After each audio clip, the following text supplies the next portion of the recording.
calling meeting to order, Marin County Council of Mayors and council members. Today is Wednesday, March 25th. Welcome. And if you do want to continue your discussions, if you could just grab your nibbles and your drink and head outside as we are beginning the meeting. Rebecca, if you could call to order, or rather roll call, please. I didn't write it down. Belvedere, Corte Madera, Fairfax, Larkspur. Any Larkspur council members? Mill Valley. Gabe is probably on his way. Okay, Mill Valley. Novato, Ross, San Anselmo, San Rafael, Sausalito, Tiburon. Thank you.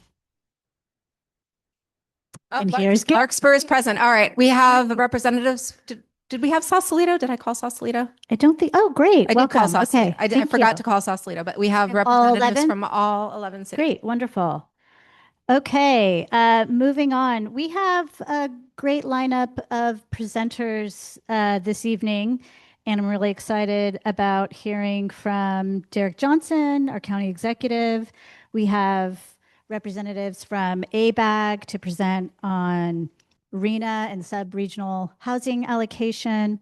We also have Sarah Jones, Jillian Ziegler from the Marin County Community Development Agency. And then I will be leading a workshop on the current and future state of the MCCMC organization. So with that, let's get started on that. Oh, yeah. Any members of the public wish to speak in the room or online now would be the time to raise your hand. Okay, I know we have a public comment in the room. And I'm waiting to see if we have any online attendees with hands raised.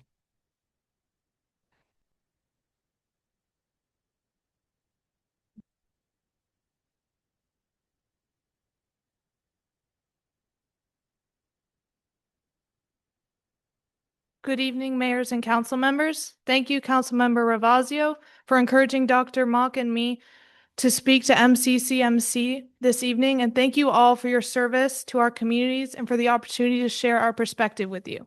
My name is Allegra Angioli. I'm a junior at Tam High, and I've grown up in Mill Valley. I'm also a student ambassador to the Marin Healthy Youth Partnership, which is a local youth-serving nonprofit. I'm here tonight to urge you to completely end the sale of all tobacco and nicotine products in our communities as soon as you possibly can. I want you to understand what my peers and I experience every single day. On my first day of high school, I walked into the main bathroom at Tam High and straight into a cloud of sweet-smelling nicotine vape aerosol. By sophomore year, I was avoiding the bathrooms entirely, walking across half the school just to use the restroom without having to inhale nicotine. Now it's junior year, and the boys next to me in first period crack open a can of Zyn nicotine pouches under the desk every single day, timing a cough to cover the sound of the lid snapping open. With each passing year at parties on weekends, I see more and more of my classmates smoking cigarettes. Inside, the smoke fills the room, and I come home with the stench of cigarette smoke on my clothing just from being near smokers. I have to watch more and more of my classmates fall into addiction to these toxic products. And it is not necessarily our fault, and it is certainly not an accident. The big tobacco and nicotine companies are relentless and they are predatory. They have perfected the art of hooking each new generation of young teens, and they are doing it right now in Marin. Throughout Marin County, the big tobacco and nicotine companies advertise and target children and teens. Next time you go to a gas station or convenience store, look at the ads on storefront doors at children's eye level and the products behind the registers where children and teens shop. Mill Valley Market and the Arco on 101 near East Blythedale did the right thing. They stopped selling tobacco and nicotine. But what about the companies like Chevron, Shell, 24/7 Fuel, Valero, 7-Eleven, Circle K, Safeway, Bevmo, Total Wine, and the smoke shops who are still selling addictive and deadly tobacco and nicotine products in our community? Marin County is consistently ranked as one of the healthiest counties in California. So why are we in Marin County permitting these corporations and companies to encourage and facilitate addiction in our communities? Why are we in Marin County allowing big corporations to target our children and teens? Why do we in Marin County let these corporations and companies, these extensions of the big tobacco and nicotine companies, continue to do their dirty work right here in our own backyard? Because make no mistake, every single time a local retailer sells a vape, a pouch, or a pack of cigarettes, they're doing exactly what Philip Morris, RJ Reynolds, and Altria pay them to do: hook kids and extract profit from addicted customers. And they are counting on us to look the other way. Your choice is this: health, prosperity, livelihood, addiction-free childhood, or profits and tax revenue from addiction that cause disease, death, and disability. We understand it is your goal to support Marin County businesses, but it is your duty as the leaders of this community to protect Marin children, teens, and young adults. That was 3 minutes. So you can wrap up real Okay. fast. Ending the sale of addictive and deadly tobacco and nicotine products mean we, Marin County, are fighting back. Thank you.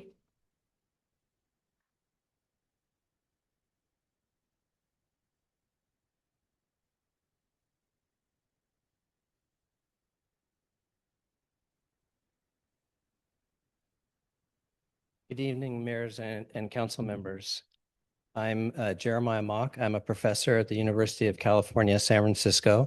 I'm a health anthropologist with 30 years of experience, also cross-trained in epidemiology and economics in studying the tobacco industry and the harmful effects that they have on our communities.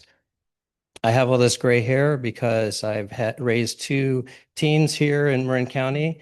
And fortunately, until now, they've steered clear of all of the substances. Our brand in Marin is fundamentally about creating healthy communities for everyone. Because of our health-oriented culture in Marin, I'm sure that none of you want to see young people get addicted to the industry's products, and I'm sure that all of you want to see everybody who uses the products end their use and quit. The tobacco industry continues to push out new, deadly, and dangerous products, some of which I've showed to you in the past that I've visited you. These are the nicotine pouches that Allegra was just talking about. And this is the heated tobacco product system that Philip Morris International spent $16 billion developing, and they're now marketing in the United States. California Department of Public Health has a stated end game to end the epidemic of tobacco and nicotine use by 2035 across the entire state. And I want to tell you that everyone in California is currently watching what's happening here in Marin County. So if you want to take a look at these that I just Allegra just handed out to you, this is from the first page is the mayor of Beverly Hills, which was the first city in the entire country to end the sale of all tobacco and nicotine products. And you can see his quote: "We shouldn't let stores sell edible rat poison to humans. If we want to truly lead, we have to have the courage of our convictions." And I'm happy to say that so many of you have shown courage to do what's right. Manhattan Beach on the next page was the next community to pass. If you look at Marin County, the Lung Association has grades. This page right here on tobacco policy making, and Marin County is the only county in California that has straight A's across the board for all communities. So congratulations to you and all of your predecessors. It's a huge achievement. We are absolutely ready. The next page shows you the history of what has happened just in the past few months. I want to shout out to Tiburon, particularly Mayor Thier, for leading the charge and starting the wave by prohibiting the sale of tobacco products in Tiburon. The Board of Supervisors then stepped up. Thank you. And you passed a really important ordinance that was the first in the country to prohibit the introduction of these heated tobacco products. So kudos to you.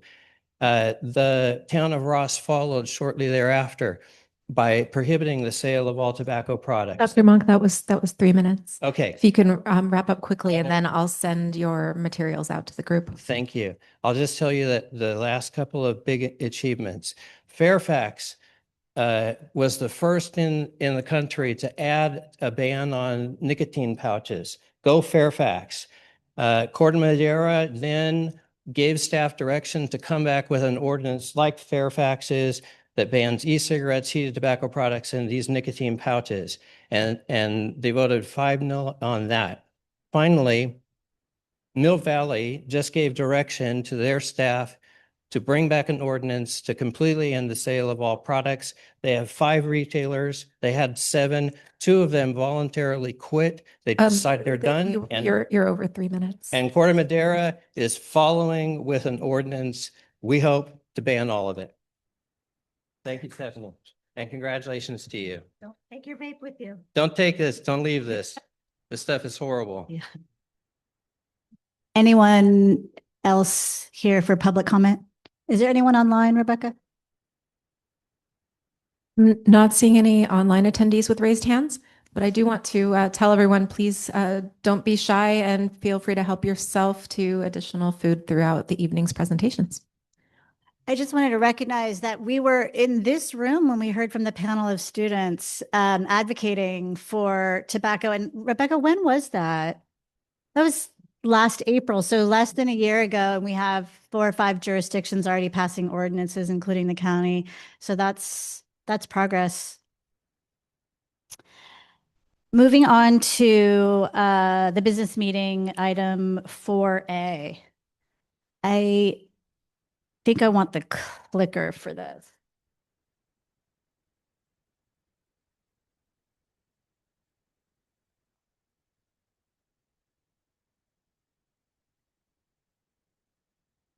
Yeah.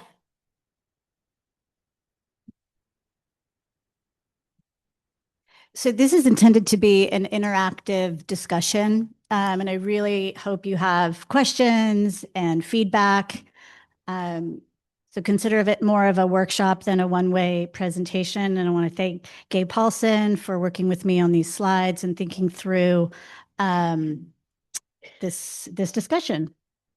So the future of this organization, we're at a point right now where we have some decisions to make, and we want that to be inclusive. We will be sending out a survey shortly to include all the members. Obviously, we don't have everyone present here today.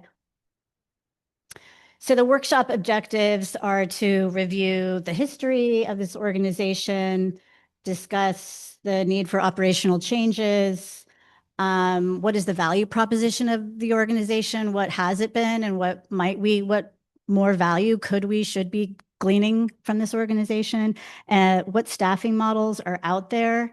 And really, it's to inform you of all of these things so you can take the survey with that being informed.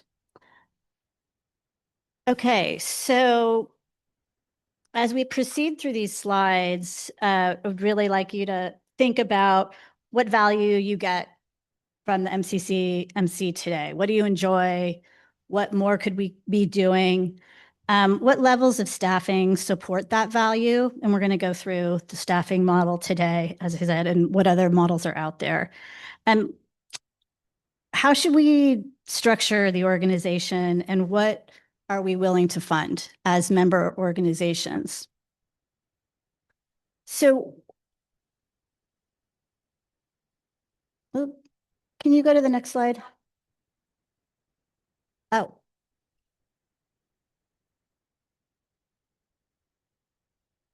I hope it's not about to like fly through 3 slides. I'm trying to go forward.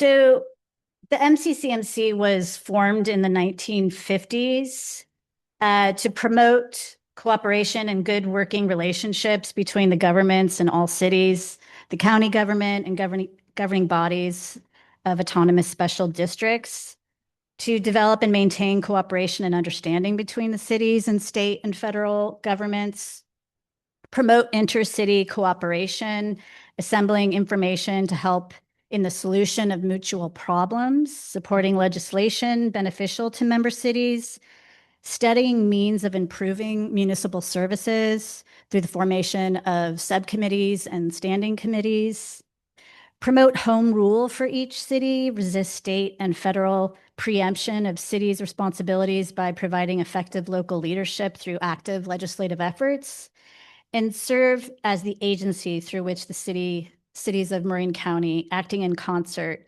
select their representatives to various statutory bodies or advisory groups, and to foster and disseminate knowledge relating to government by all appropriate means and arouse greater interest and more active consciousness among the members. Next slide.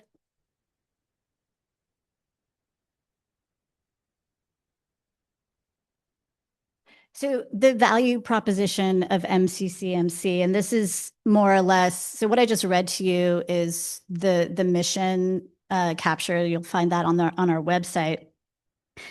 And so this is a synthesis of the value proposition. But what I'd like to hear from you is what might be missing, or perhaps what should be omitted. Does anyone have any questions or feedback related to that? I mean, I'd love to hear, what do you like about this? What do you look forward to these forums? Kate? Yeah, or we have a passing mic.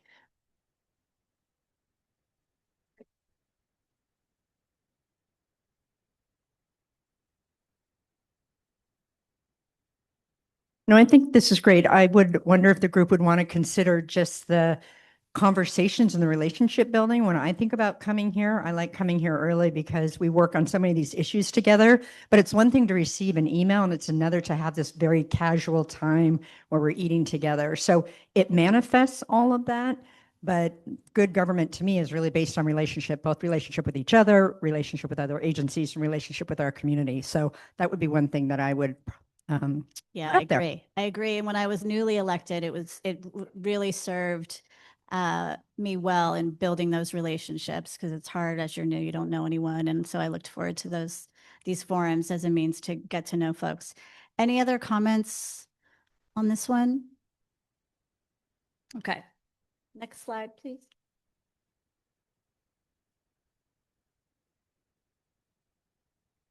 Okay, so in the spirit of inclusivity, why you matter at this juncture. So, we have some funding considerations, and I'm going to be walking through our costs today and what we should be thinking about in the go forward model in terms of staffing. We all should know that, Rebecca has been serving for 6+ years. She's amazing. She's heroic. We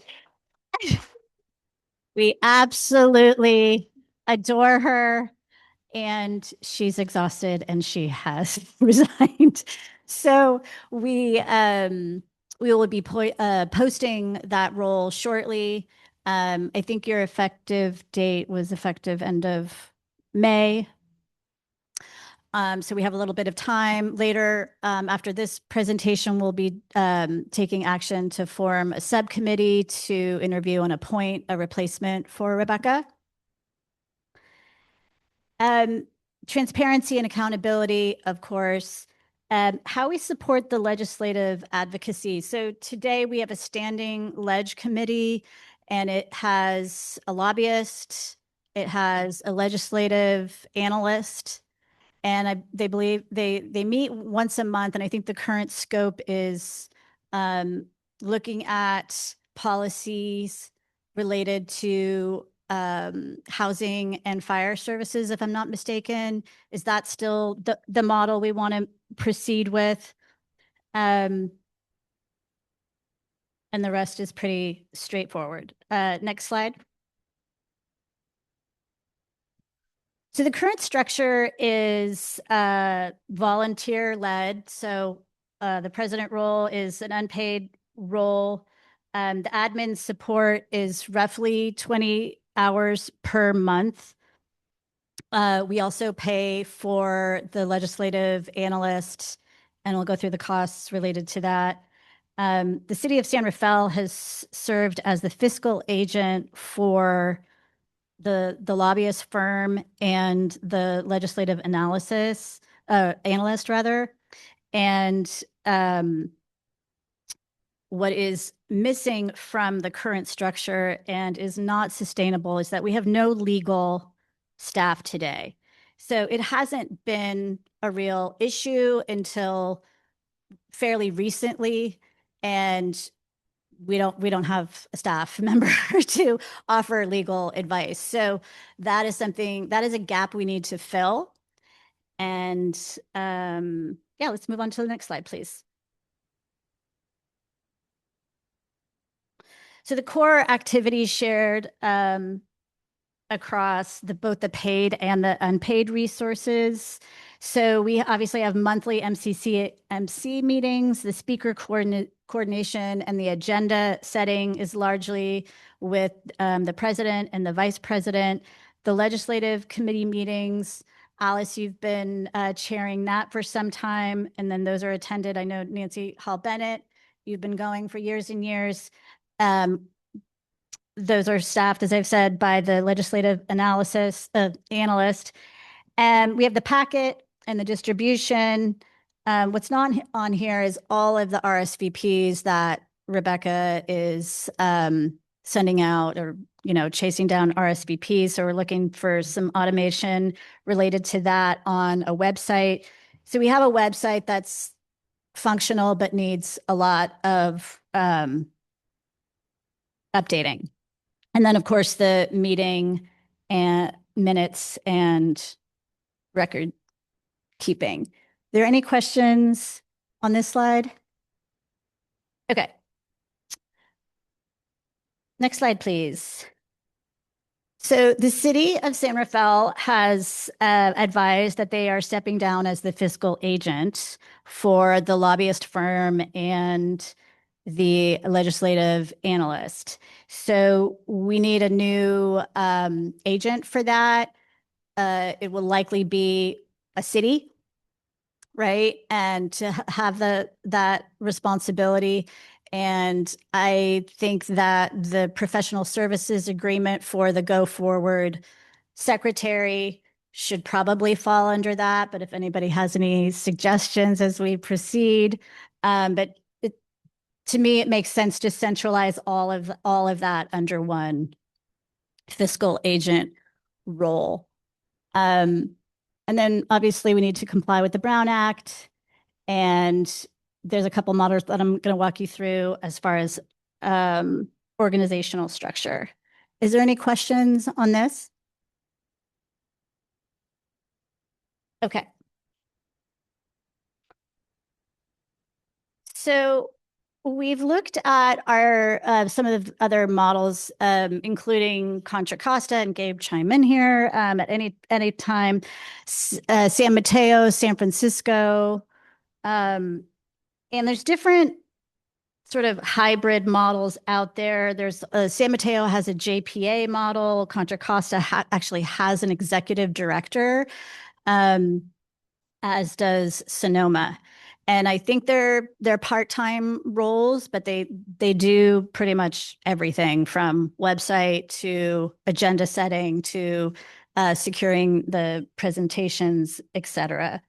So the question really becomes, as I've said, how do we want to proceed, and what level of staffing is needed? So next slide, please. So the cost considerations. So the first column is where we are today. So the secretary role for essentially 8 months of the year, because we don't meet for 2 months in the summer and 2 months in the winter. The legal resource, which I mentioned we don't have today, which we need going forward. The lobbyist firm that serves the advocacy to the legislative committee. Website, IT, and CMCM, for example, is here serving us at a very low cost. And then there's the meeting fees, the per person to feed you. And And so, the per city contribution, this is just a flat, divided by 11. There's actually a more sophisticated distribution based on proportion of size of the jurisdiction. So it's not a straight divide by 11 members. But just for the sake of tonight, I put this together to give you a rough idea of what it would be. And then so the executive director role would be obviously a totally different model. And so the additive there would be another $40,000 for a part-time executive director role. And then the contribution per city would be, just under 14,000. So the idea here would be, again, you're going to get a survey to capture your feedback and about the direction. The idea is we really want to get into ahead of the next fiscal cycle, which is obviously just a couple months away. So we're going to move pretty quickly on this. Any questions? Yes, love it. Go ahead, Alice. Go ahead. Yeah, it's coming.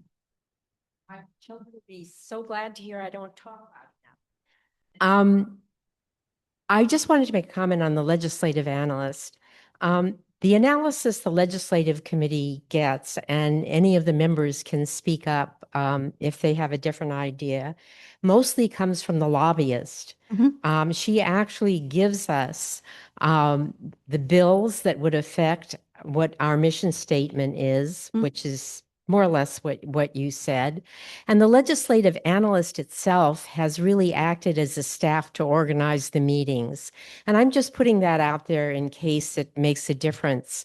And she does the Another, letters too, input- right? Excuse me? She writes the letters to Sacramento, is that right? Well, what she does mostly is take them from the League of California Cities sites, Okay. sends them to me, and then I take any information my committee gives me that's specific to their cities and adds it. That's how the letters Got it. get together. Okay. And the League of California Cities and Nancy, and actually the information available on the website, a lot of the legislative analysis comes from that too. And I'm not saying that because we don't need a legislative analyst, but I just wanted to clarify what the job actually is that gets done by the legislative Sure. analyst. Thank you. Elizabeth? What is the contribution per city right now? Well, it would depend on what your city is, right? Because this So that's why you didn't. this put is it a there. sort of illustrative, right? This is just a straight, divide by 11 jurisdictions, right? So the smaller jurisdictions pay less and the bigger jurisdictions pay more. Thanks. Yeah. Pardon me? Thank you. The average is 7,000. So Alice kind of touched on my question regarding the lobbyist. How much was sort of inbound versus outbound in terms of historically, how frequently has the lobbyist lobbied on behalf of MCCMC versus just digesting legislation and bringing things to our attention? And perhaps in the new model, your lobbyist and your executive director could be the same person. If you have somebody with the skill set to do that, then you might save money there. Terrell? Thank you, Stephen.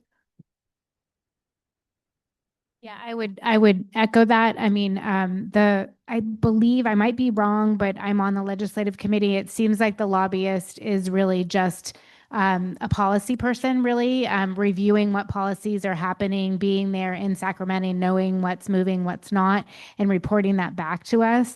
I don't see that he or she is going and lobbying on our behalf. I might be wrong, but that is what I've been getting from my participation. And I just wanted to thank you, Stephanie and Gabe, for doing all of this work. My goodness, this just fell on your lap unexpectedly. So thank you. Thank you. Briefly, sure. Yeah. She forewarns us when bills are going to be presented and what their trajectory is.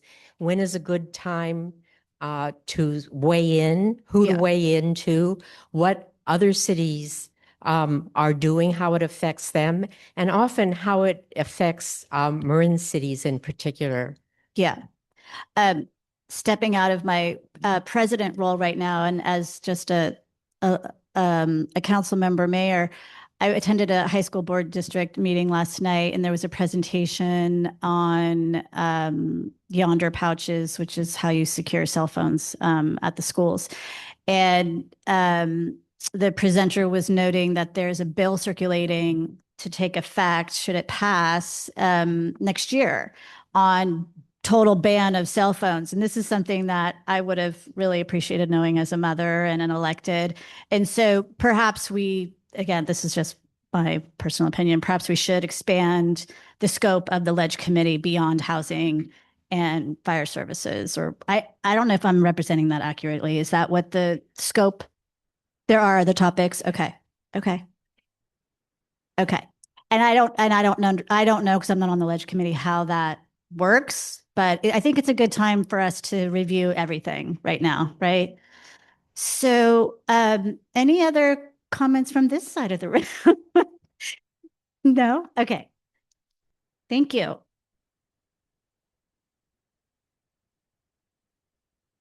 Okay, so these are just rough outlines of the next slide, please, of different options, right? So option one is largely what we have today. And noting that, you know, many have said to me that finding a resource to replace Rebecca, obviously there's no replacing Rebecca, but finding a part-time staff person is going to be a challenge because it is a very skilled, it's a skill set, right? It's not just an administrative skill set. It's a fine skill set. So there's that. And then, of course, we don't have legal staff. So one model to look at is, so the legal resource, and I don't think we're going to need a lot. So there was a pretty low number in the cost estimate. But so the idea being that the president, so I'm Fairfax, if a legal question came up, then I would go to my staff attorney with that question. And so just formalizing that model. Any questions related to this? Okay, so then the next model to think about would be, next slide, please. To combine the two roles, the secretary role and the ledge analyst. And so it would become, you know, a 30-hour per month role, perhaps more appealing. We can try it both ways in terms of posting it different ways and see what kind of response we get. They would handle all of the packets for both forums. And that's basically it. Any questions on that one? No. And the legislative committee analyst. I think that's a good question. I don't think there's a scenario where we're going to be able to, you know, get an attorney to do 2 hours a month. You know, I just don't think that exists. So I think unless somebody has another suggestion following the president's staff, or it could be the fiscal agent, whether that's Corte Madera or Mill Valley or whoever steps up as the fiscal agent, maybe that staff attorney steps up as well and then bills back to the members.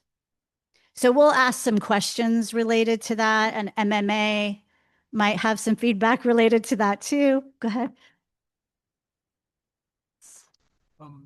So the model, option 1 and 2, I think we feel we should have some attorney. in either model. We're not saying that's an option we think is mandatory, not discretionary. And then as Stephanie was saying, the idea is if she's Fairfax, then like next year I'm Larkspur. So Sky Woodruff, our attorney, would cover the issues and then bill back. So we see the budget and we hope it'll be less than the amount we saw up there. But, that way we kind of distribute the load a little bit. Any feedback on the legal resource? Other ideas related to that? Well, as I said, we'll put it in the survey, but I just had questions in this model, like who actually pays the staff and deals with all the paperwork behind all that? there would need to be a professional services agreement, and that would be housed under that same fiscal umbrella agent, right? That would handle the lobbyists. Yeah. Okay. Next slide. We're almost finished. Okay, so this would be the ED model, and I think the executive director could absorb a lot of the heavy lifting at a cost. I also think it would enable some strategic like value to the organization to really think ahead, as far as where we might want to go as an organization. And that should just really come through the survey as far as what we as a body want from this, besides relationship building. And so with that, the key considerations for you are obviously budget and costs and governance and oversight. What kind of burden, administrative burden to all of our cities. And now would be the time to think through, are we in alignment with our goals, and do we want to, change the goals or the vision of the organization?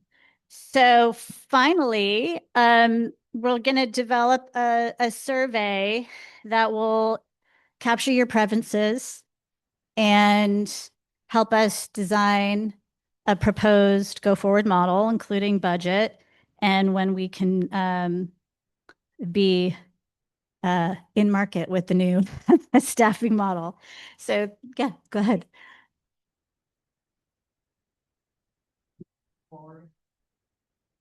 Sure. Yeah, this is a public meeting and they're already loaded to the website. Thank you, Rebecca. And thank you all for your questions. And that's my thank you final slide. Thank you, Gabe.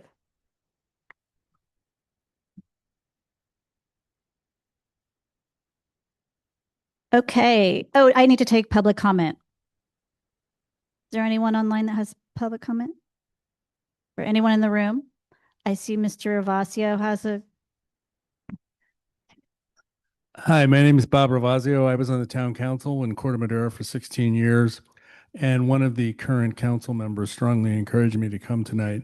And I just wanted to really encourage you to figure out a way to keep this organization going and make it work. It was one of the most valuable things I did when I was on the council, because I learned so much every time I came to a meeting, because we all have the same problems in our towns.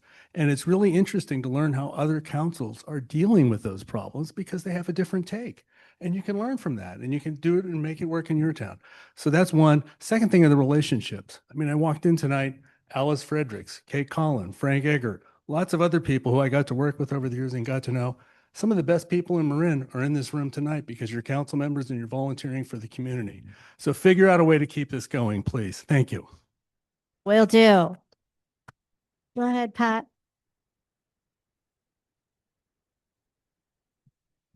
I would also urge that we also keep the social aspect of this as well, because the social aspect really does impact our ability to serve cities.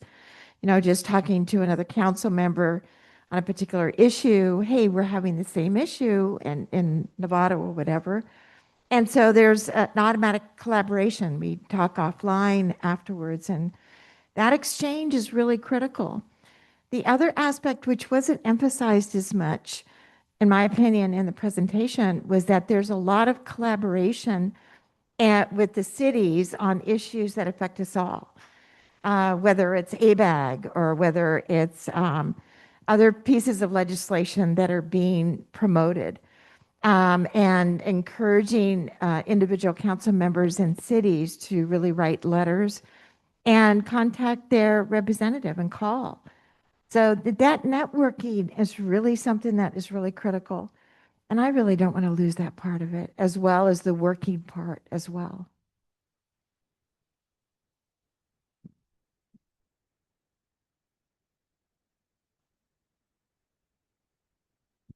I'm Dan Schwartz, the Larkspur City Manager. I'm currently in charge of the Marin Managers Association, so I'm speaking more on their behalf than anybody else is. We're pretty well represented tonight, actually. Couple of things I want you to take away. I heard some comments that are consistent with my own thought, which is I think what President Stephanie and Vice President Gabe most need is what you want these evenings to look like. Some of these other logistical details, your staff people, it's what you pay us to help solve for you, and we can do that. We already have a lot of thoughts on how to facilitate some of what Stephanie's saying about who's going to be a fiscal agent, how we'll take care of contracts. We can make all that happen for you, but we can't decide for you what this night every month is supposed to look like. And that's what you have to figure out. How much is it a balance of camaraderie versus this business? And I encourage you to think about that when you give her feedback. I also just want to let folks know a little history about the lobbyist. So the lobbyist, as I understand it, was retained to do the ERAF battle for Marin County because the cities needed a voice in Sacramento when the ERAF shift started. And the feeling was that none of the little jurisdictions would have a voice. We needed to do it as a collective. It's actually a role that's devolved over time to what you're describing now, because we haven't really asked the lobbyist to necessarily be a lobbyist.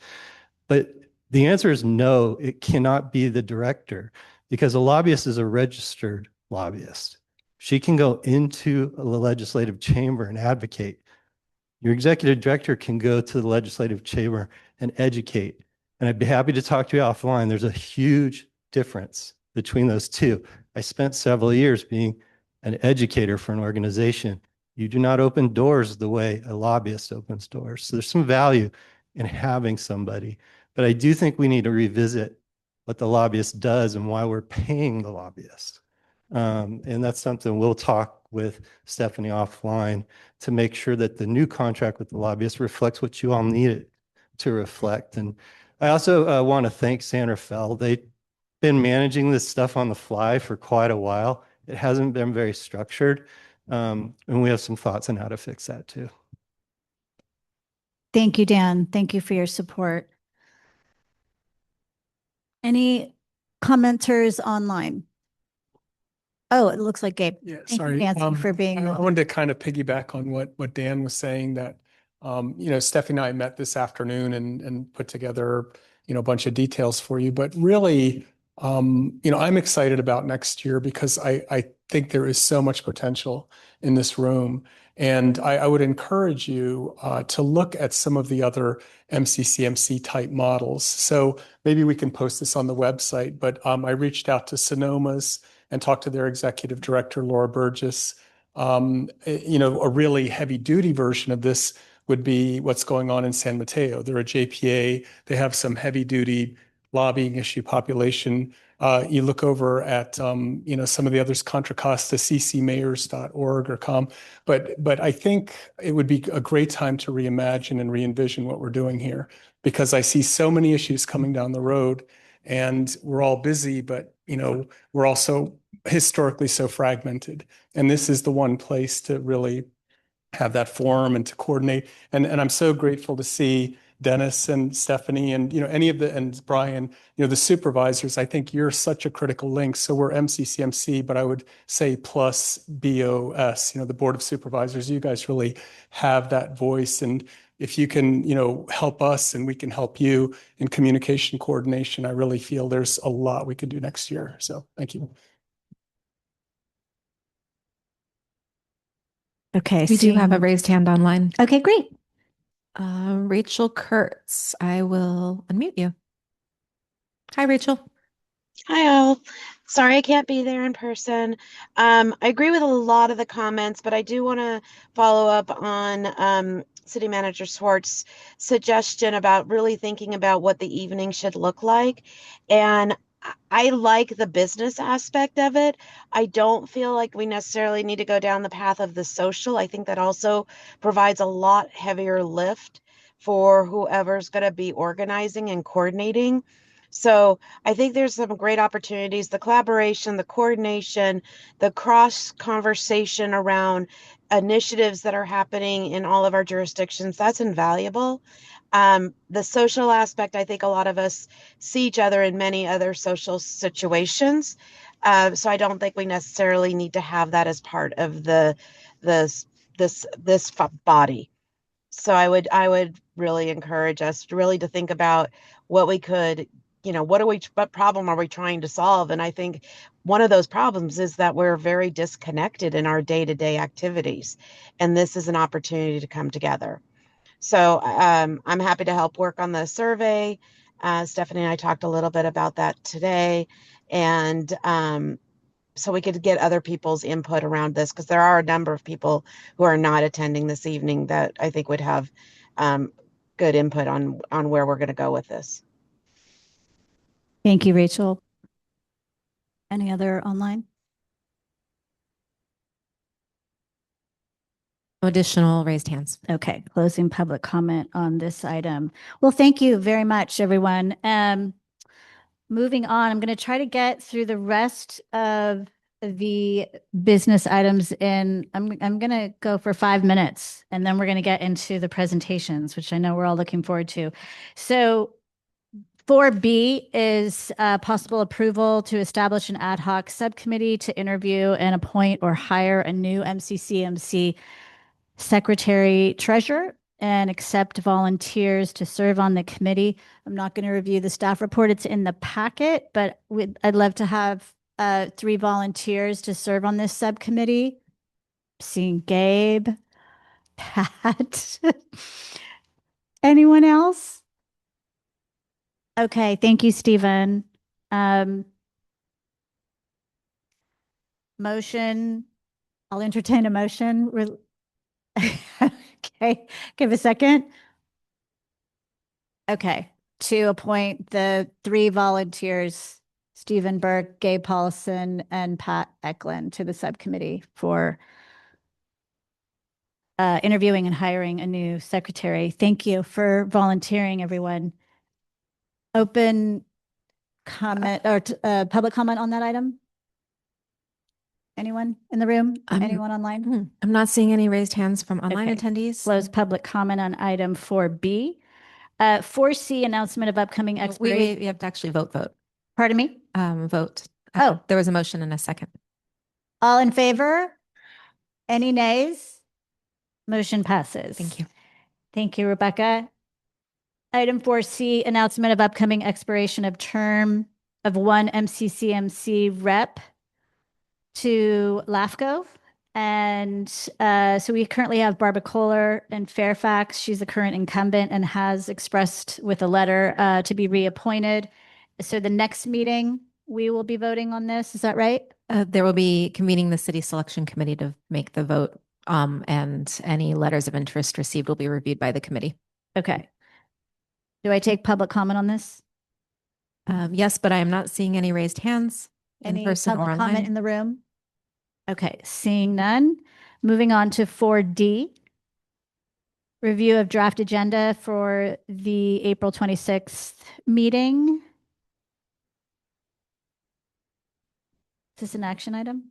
No, just informational. Okay, any public Again, com- noting there will be a city selection committee meeting, so we'll be reaching out to mayors to ensure we have a quorum or ask for designated proxies. Okay. No public comment on this?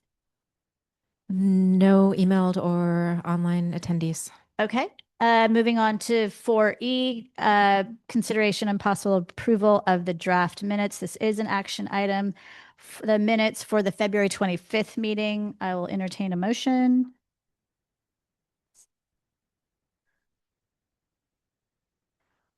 All in favor? Any nays? Motion passes, and I'll take public comment on that item. I'm not seeing any raised hands. Okay. All right, moving on to the committee reports. I'm not going to provide any details related to that ad hoc governance subcommittee other than what's provided. The bylaws committee met once. We're going to meet one more time. We have a working Google Doc going on, but we will be coming back to the next meeting with some proposed changes to the bylaws. And Pat, do you want to highlight anything with your ABAG report? Okay. And Holly for Golden Gate, are you still here? Is Holly here? She sent a report and I included it Okay. in the packet. Somewhere. I was also sent a report by Barbara Kohler, but I didn't see it in time to put it on the agenda. And it's very brief and I will send it out when I send out the For follow-up. what committee? LAFCO. Oh, okay. And Transportation Authority of Marin, anything to highlight?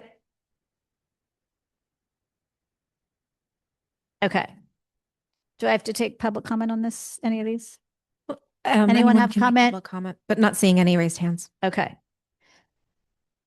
Do we vote on this one? Reports. Okay, received. All right, moving on to the presentation section of the evening. Our first presentation is with or from MTC ABAG. The first presentation will be Matt Maloney, Deputy Executive Director of Metro Planning and Policy with MTC ABAG, and Dave Vaughton, Planning Director with MTC ABAG. And then the second part of the presentation will be with our Marin County Community Development Agency, presenting the history of collaboration on housing policy in the county and more. And that will be Sarah Jones, Director of Marin County Development Agency, and Jillian Ziegler, Principal Planning. Thank you so much. Floor is yours.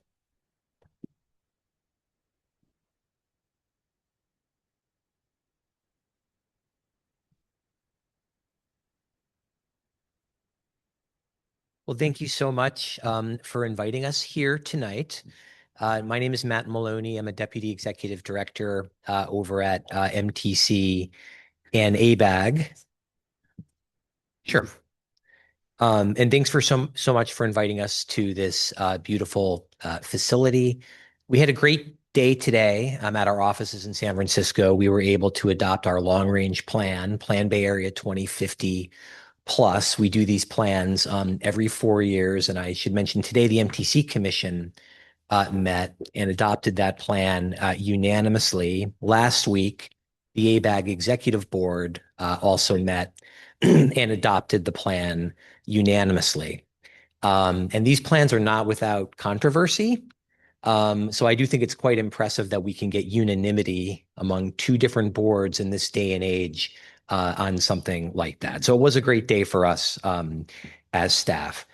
It's also, very nice to see ABAG Executive Board member Pat Eklund, who is here, and also our Vice Chair of Metropolitan Transportation Commission, Stephanie Moulton-Peters. So good to be with you both tonight. I'm a resident of Marin. I live in San Rafael. It was also very nice for me to meet my own council member tonight for the first time, Eli Hill. I'm a Gerstle Park resident. And the fact that I have not met Council Member Hill before means that I need to get out more and advocate in my own community. I guess I am too busy serving as staff to the regional government agencies. But again, it's very nice to be with you tonight. I'm going to give a quick crash course in terms of a pretty tough but important subject, the regional housing needs allocation. I'll go through that pretty quickly, and then I'm going to pass it over to my colleague, Planning Director Dave Vaughton, who's also here, who's going to walk through kind of an interesting issue of RHNA subregions. And, we come before you tonight with information to share. We have no advocacy position on whether you want to form a subregion or not in Marin. It's an interesting idea, and we'll walk you through some of the pros and cons as we see it. But that is a choice that, you all here would have to make. And again, we're not going to advocate either way for that. Let's go to the next slide, please. Unless you'd like me to click. Would you prefer I click? Okay. Okay. So ABAG is the Association of Bay Area Governments. So we are the regional planning agency for the 9-county Bay Area. We have 109 cities, towns, and counties. We're the Council of Governments for the Bay Area. ABAG does partner with MTC. We do a lot of work jointly. I'm a staff member to both bodies, so I serve both boards simultaneously. So does Dave. Plan Bay Area, which I just mentioned, is a long-range document that is worked on jointly between MTC and ABAG, but I think it's also important to mention that the regional housing needs allocation, which we'll talk about tonight, is something that ABAG does itself on its own. It is an ABAG responsibility by statute. Next slide. RENA is a California state law, and what it does is it requires every city and county to plan for its share of the region's housing needs. There are multiple levels of government that are involved with this. They all play a distinct role.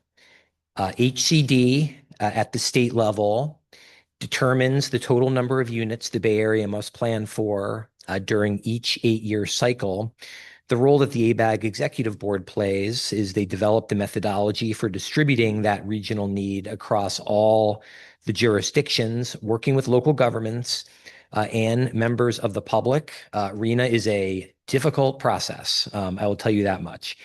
And each local government then, really the last stage, is they update their housing element to show how it would accommodate the share of RENA that they receive. Next slide. So the process does follow a defined statutory sequence.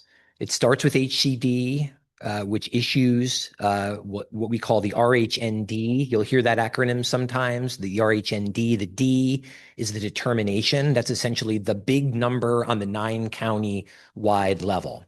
Last time around, that was 441,000 housing units in cycle 6. I think every local government sort of felt that very acutely. That number went up from 188,000 in cycle 5 to 441,000 in cycle 6. That was a decision by the state. It was not a decision of ABAG. Our role then at ABAG is to convene, typically what we do is a housing methodology committee, which spends months and months working over a whole bunch of different methodologies and looking at the pros and cons of all of that. The draft methodology then goes through a public review and an appeals process before being finalized. And the final methodology is used to generate draft allocations for every jurisdiction's, again, also subject to appeal before the final allocation plan is adopted. Okay, next slide.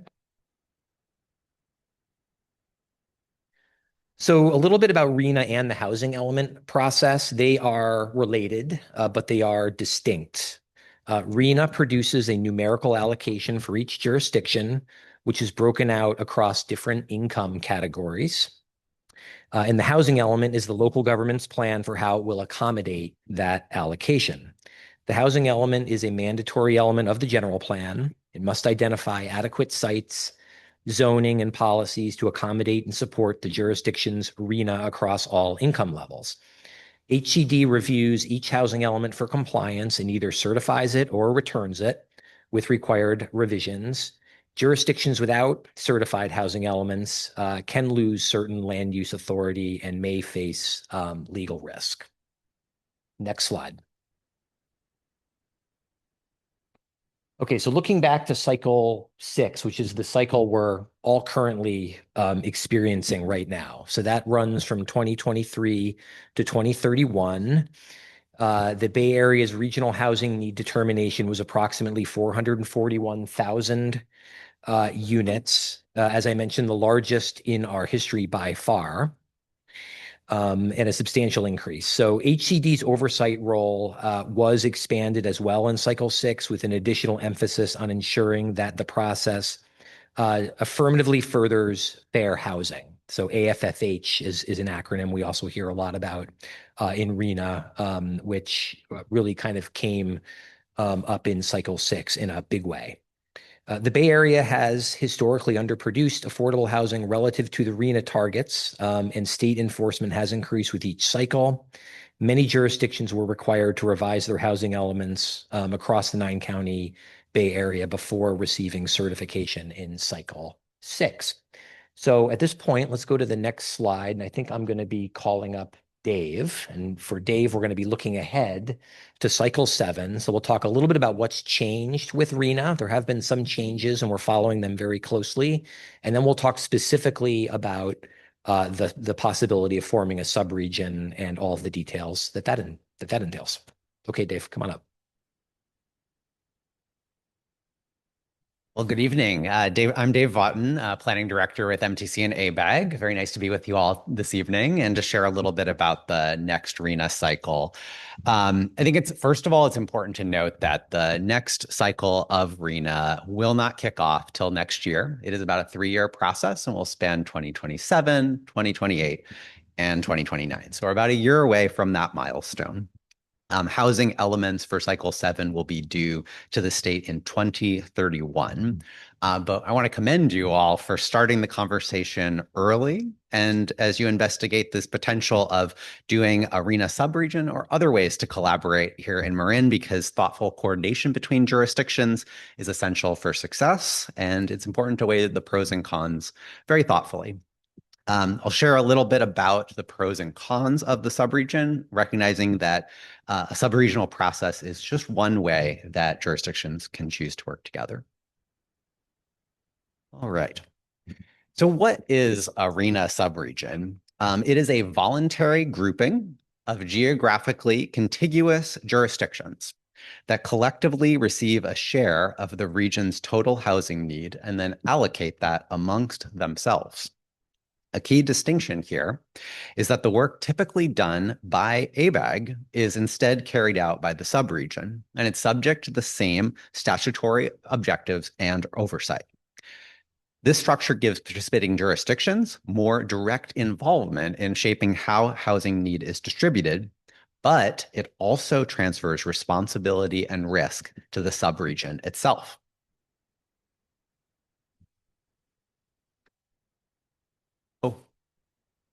Did it advance here?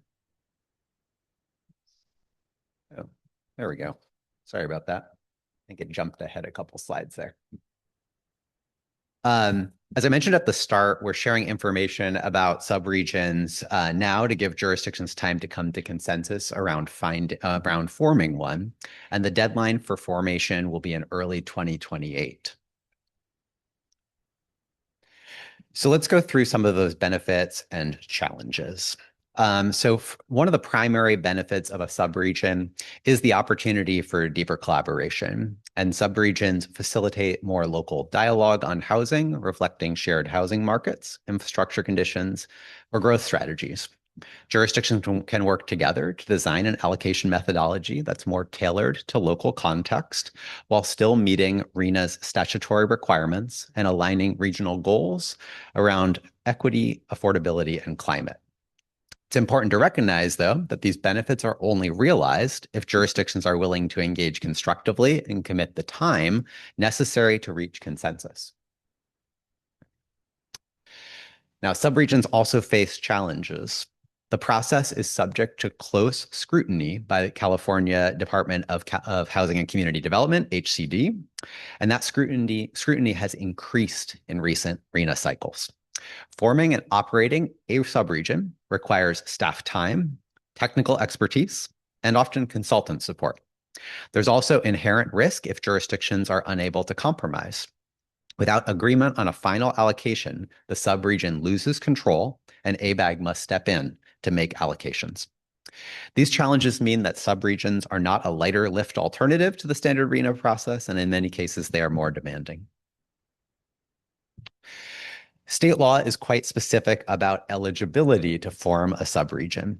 A subregion may include a single county and its cities. This is the traditional model for most subregions that the Bay Area has seen, the county and all of its cities.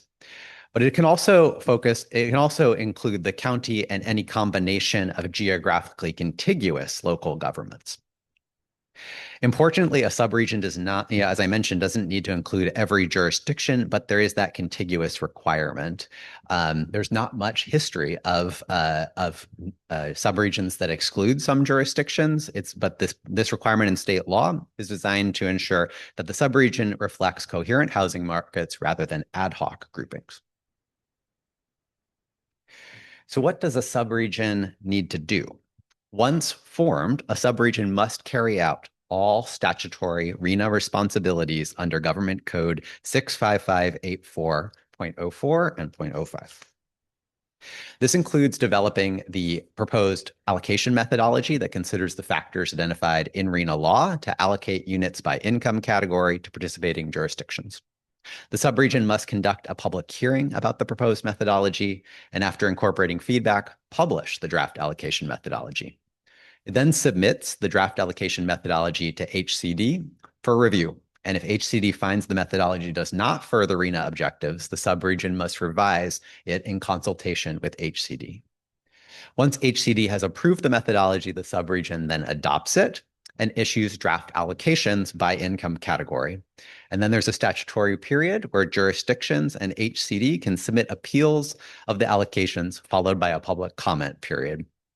The subregion must conduct a public hearing on those appeals and issue final determinations. Lastly, the subregion conducts a final public hearing and adopts the final RHNA plan. If the subregion does not complete these steps on time or to HCD's satisfaction, ABAG is required by statute to make the allocations instead. So similar to the regional process, a subregion has to meet the exact same statutory objectives, so shown on screen. These 5 apply, and they, as noted, they include things like increasing housing supply and affordability, promoting infill and climate efficient development, improving jobs housing balance, addressing income disparities, and affirmatively furthering fair housing. A key point here is that subregions don't have discretion to set aside these objectives, and HCD evaluates whether the methodology meaningfully furthers them. Several changes this RHNA cycle will affect subregions. First of all, state law now requires that the subregion's share of the region's housing needs be consistent with its share in the current RHNA cycle. This means that a subregion might have an earlier understanding of what its RHNA allocations would be at the subregional scale. Second, the final plans must now explicitly account for allocate units at the acutely low and the extremely low income levels, similar to what ABAG will have to do as well. Methodologies must also account for climate-related risks such as wildfire exposure, sea level rise, and evacuation capacity, factors that can be technically complex and politically sensitive. And finally, HCD's oversight role has now expanded. If HCD determines that a methodology does not further statutory objectives, the subregion must revise it in consultation with HCD until HCD deems it acceptable. So what's the timeline for potential RHNA subregions? In ABAG's expected timeline, subregions must be formed by early 2028. So there's plenty of time. It's 2 years away, but it's good to start the conversation early. ABAG will then issue the subregion's housing need determination by early 2029, and the subregion must complete final allocations by the end of 2029. Given these deadlines, jurisdictions interested in forming a subregion benefit from having discussions well in advance, especially if multiple councils and boards must adopt resolutions to join. So how is a subregion formed? Well, there's really 3 formal steps. First, each participating jurisdiction must adopt a resolution approving participation. A subregion must then identify a lead or coordinating agency. And then ABAG and the subregion must execute a memorandum of understanding delegating RHNA responsibilities. That MOU is a very critical document because it identifies roles, timelines, and expectations, and clarifies how the delegation will operate in practice. The lead agency manages the RHNA process on behalf of the subregion. In prior cycles, subregions have relied on existing entities such as transportation authorities or county coordinating councils. Most subregions establish a governance structure that includes a technical advisory committee, a policy advisory committee of elected officials, and a governing body responsible for all statutory actions. While it's possible to form a subregion without an existing institutional body, doing so requires additional coordination and administrative effort. Yeah. So what about the time and cost associated with a subregion? So from start to finish, completing a subregional RENA plan typically takes about 18 months with an additional 2 to 6 months required for formation. So it's about a 2-year process. In prior cycles, subregions spent up to $200,000 on staff and consultant support. However, we would underscore that with increased HCD oversight and new technical requirements this cycle, the costs may be higher. These resource considerations are often a deciding factor and have been in prior RENA cycles as well. So let's just share a little bit about some of the subregional experiences across the region. And we do encourage, elected officials and staff from different city and town agencies to connect with their peers across the region to really hear directly the benefits and drawbacks of this. But I'll just briefly highlight the history here. So in RENA Cycle 4, there was one subregion in the Bay Area in San Mateo County. In Cycle 5, we reached an all-time peak of 3 with Napa, San Mateo, and Solano joining in creating 3 distinct subregions. And in the last cycle, Cycle 6, there was just one in Solano County. Now, we reached out to Solano County to hear some of their lessons learned, and we wanted to pass along what we heard from them to all of you. They shared the following findings. Early alignment on values and expectations related to local development patterns was critical to reaching consensus.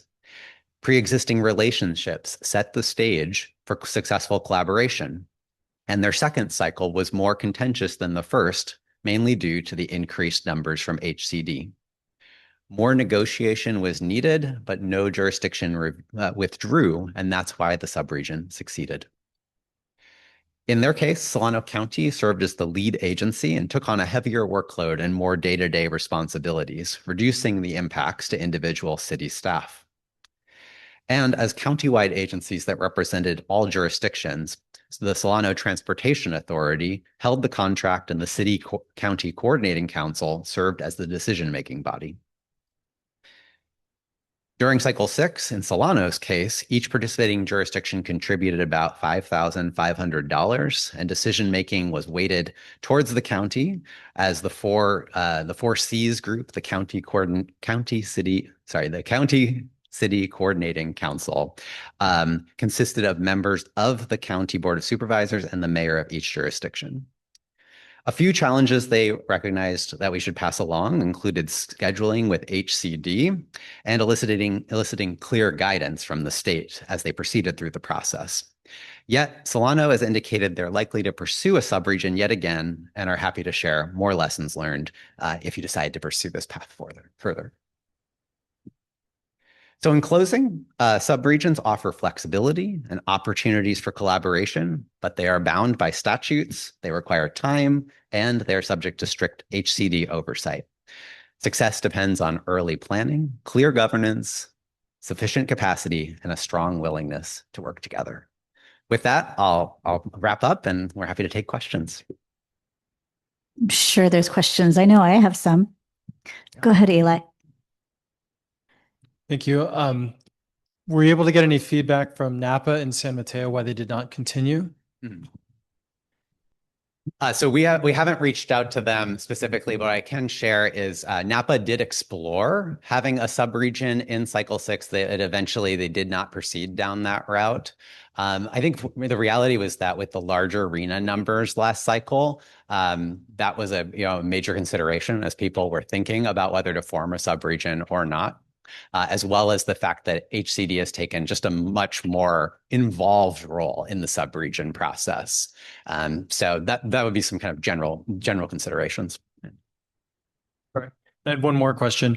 On the acutely low and extremely low, is that going to be a common feature for both subregional and the standard cycle? Yes, that is a new requirement that applies for both regional and subregional processes. What it really speaks to is that the state is interested in exploring unhoused populations, homelessness through the RENA process and actions that jurisdictions, counties, and regions can take to tackle homelessness. Yeah. Hi, thanks for coming over tonight. I'm Frank Ager from Fairfax. The RENA numbers are totally unrealistic. The appeal process is useless, as very few appeals are successful. 441,000 units for the Bay Area. Wow. You know, San Francisco has 60,000 vacant units right now, and they have to build 80,000 more. So they're probably going to end up with 100,000 vacant units if they build another 80,000. The legislation is driven by a few high-profile legislators, like Senator Scott Wiener. It's the old story, follow the money. The one-size-fits-all results in failure. The Attorney General threatens. Okay, I'll ask a question. The Attorney General threatens to fine cities that do not comply. Bonte even threatens cities with bankruptcy. The biggest threat to our small towns here in Northern California is wildland fire and the inability to evacuate thousands of our residents in case of an emergency. ABAG is ignoring the results of the Southern California fires. The Pacific Palisades fire in Los Angeles has resulted in LA and 5 state agencies being sued for 12 wrongful deaths. There's also a $10 billion class action lawsuit against those same 6 state agencies, Los Angeles and 5 state agencies. We're going to see the courts overturn the implied immunity of elected officials that we've relied on for so long. We either have to hang together or they're going to hang us individually. What can we as small towns in Northern California do to offset the threats to our communities and to our residents? Do you have anything in mind that will help us, or are we on our own? Well, I would say that a lot of the things that you described have their origin in state law, and the legislature continues to act, and Dave talked about a few of those things. And obviously all of us work on lobbying and advocating at the state level. We as staff to the regional government are here to follow the law. It's not an easy job to allocate units across RENA. It's a tough process, and at the end of it, most local jurisdictions in the 9 Bay Area are unhappy. That is the experience that we have had, and we run the methodology hundreds and hundreds of times, and it's difficult. But I guess we as a staff level are trying to do the best that we can, to follow the law and have the most inclusive process that is possible. And so when we put together a housing methodology committee, that is free. We have members of civic organizations who join that. We have elected officials that join that, and members of our executive board. And I think in terms of working at the regional level, working through that methodology committee is one of the best ways to get involved and to try to sort of inform or advocate on the allocation itself at the regional level.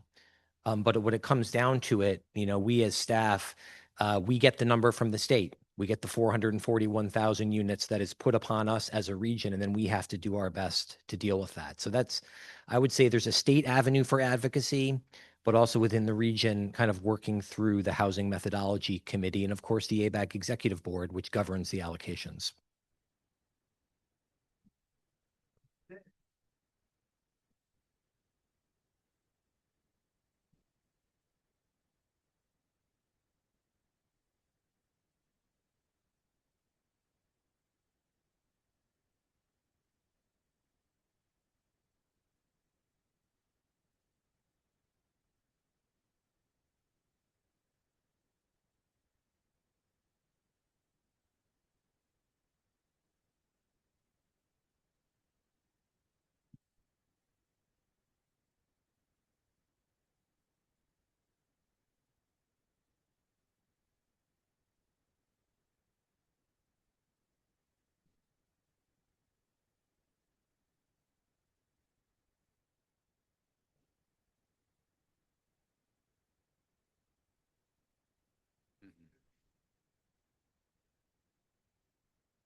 Well, I think, what we've seen with the subregions in the past is it allows for that local customization. So in the last RENA cycle, as Matt said, we get this big number from the state, and ABAG has to go through the process of thinking, well, what are we going to use to divvy it up? And in that last plan cycle, it really looked at two things. It was kind of like basically access to jobs and social equity, fair housing, right? Those are the two primary factors. So one opportunity with a subregion is the ability to capture a broader array of factors, or factors that are more appropriate in a local context, right? And so I think that's one of the key opportunities, right? Is being able to customize it and reflect local conditions with locally specific metrics. That is correct. Yes.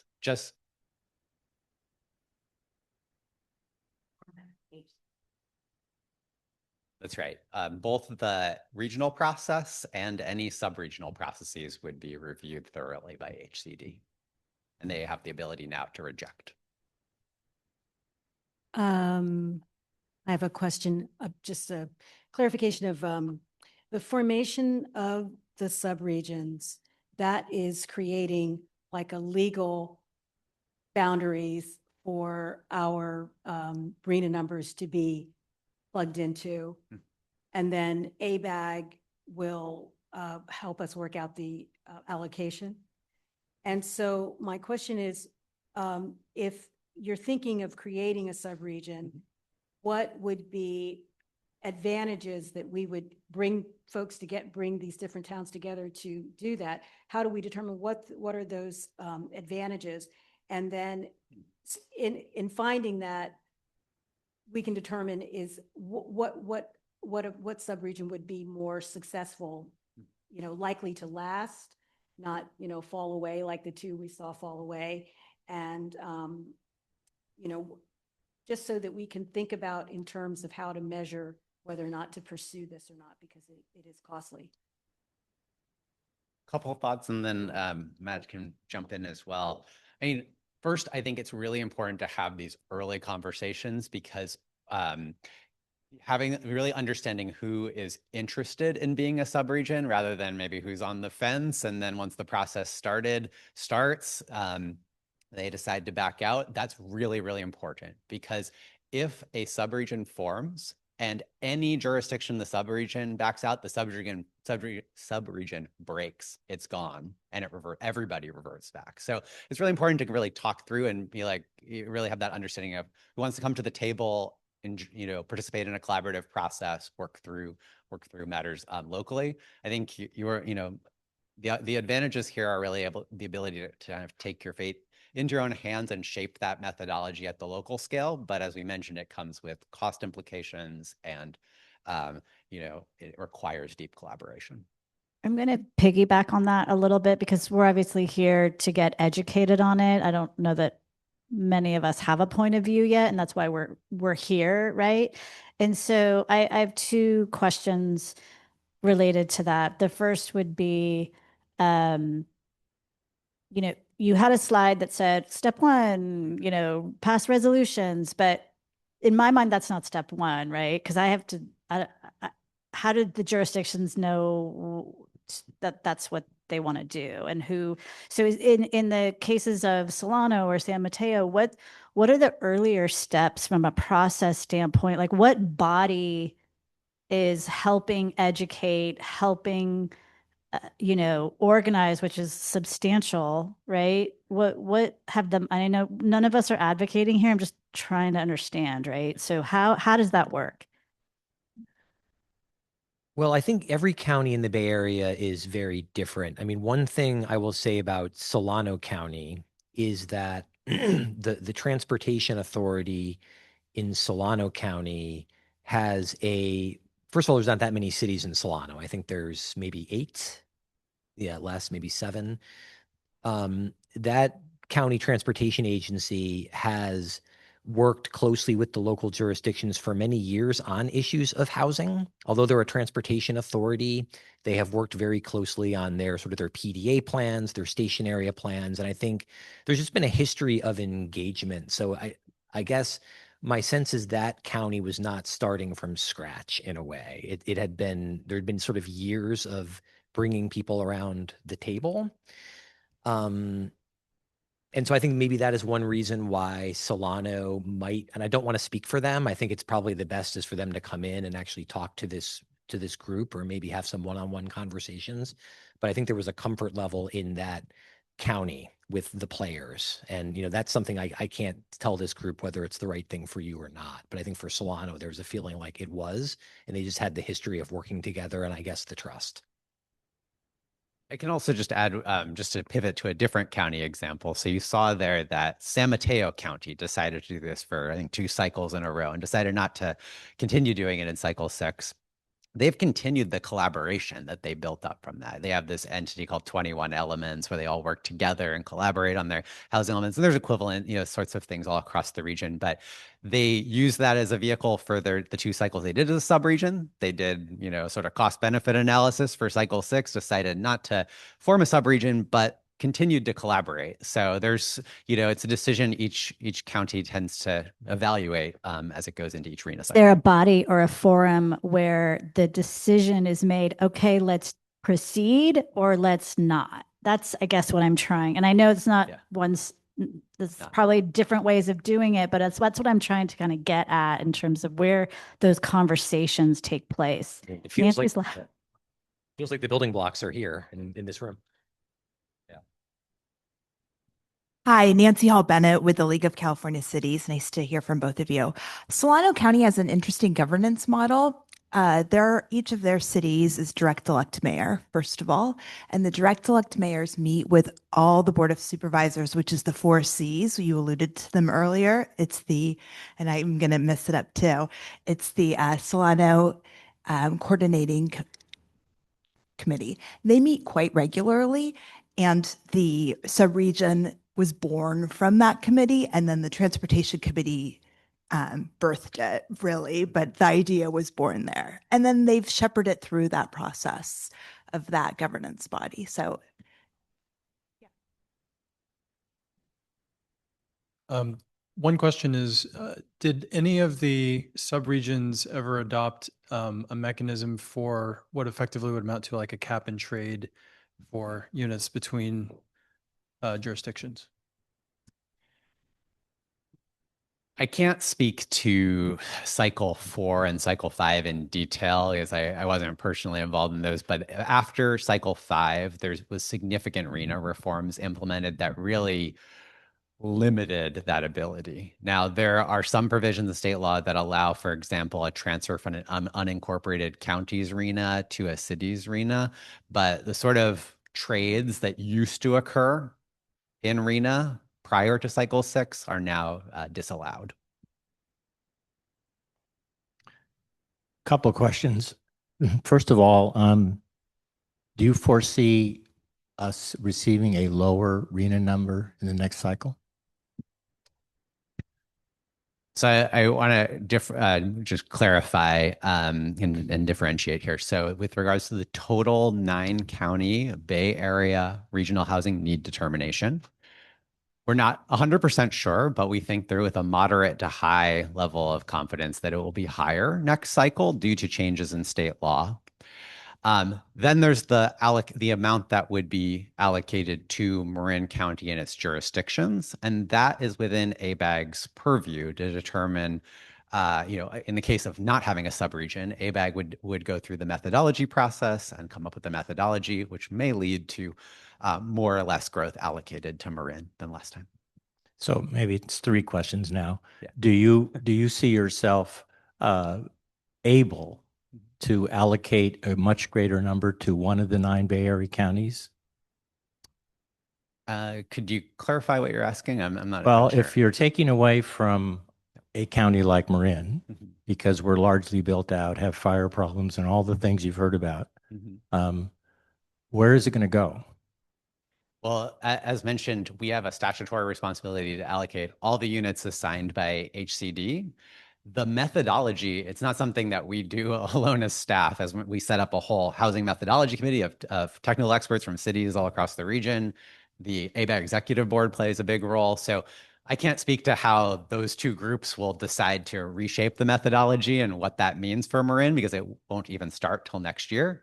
But that would be a trade-off discussion. Where would the growth go? It would have to go to another part of the region if it was reduced in one county. Yeah. Okay. And then just to follow up, in terms of numbers, does ABAG ever take a position vis-a-vis the legislature that what you're being asked to do has not achieved the goals of affordable housing?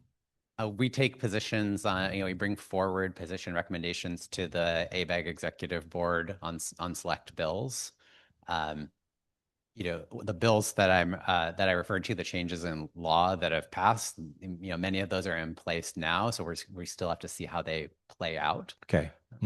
We're not killing the messengers here. We sympathize with your task, believe me. I just want to add that I've been to a couple of ABAG meetings, and there's very, very few public comments. So I encourage everyone to show up and use their voice. First of all, I wanted to share with everyone here that I have been on the Regional Housing Needs Allocation Committee for ABAG for the past, I believe, the last 2 or 3 cycles. And so my experience with like Solano County, their numbers are taken out of the whole, and then that separately divided within the cities in Solano County. My experience, especially at being past president of the League of California Cities, Solano County is so much different than Marin County. They're pro-growth. And so the numbers are not something that they object to. Where here in Marin, we're very much different because we have, all of the cities have geographic challenges. All of us have wildfire problems. We, especially Nevada, we're the poorest property tax city in Marin. So we don't have the money to really provide the services that other cities do. So, and I have talked to Napa County, and they participated, I believe, in 1 cycle. And it's, they haven't made the final decision, obviously, because you have couple more years. But they have not participated in the other 2 cycles, and it's really questionable. And I asked her why. And she says, part of it, she says, well, it really didn't help the cities. And so that's why they're probably not going to go forward. But so what I've observed being on the Regional Housing Needs Allocation is that being able to distribute those numbers across a larger universe of cities and counties, you have a lot more flexibility. The challenge here is that we would get a number, and that's the number that we would get. We can't, well, we can try to object to it, but most objections are never granted. So my question is that Dave and Matt, can you explain to this group and myself, how would the number that we would get if we decided to be a subregion, how would that number be determined? And would we be able to have input into whether or not that's too much or not enough for Marin in comparison to all the other counties? So it's how would that number be allocated? Yeah, so this is an area where we're interpreting some fairly new state law, but it seems like the new law on this is fairly prescriptive. So our initial read of it is that it would be based on the share of the subregion's RHNA from the current RHNA cycle. So if you had a subregion and that area accounted for 10% of the RHNA this last cycle, that the subregion would be allocated 10% of the new potentially higher number for the next cycle. So that's basically our understanding of what the change in state law is. We do need to make sure that that's consistent with what's being applied across the state, but that's the latest.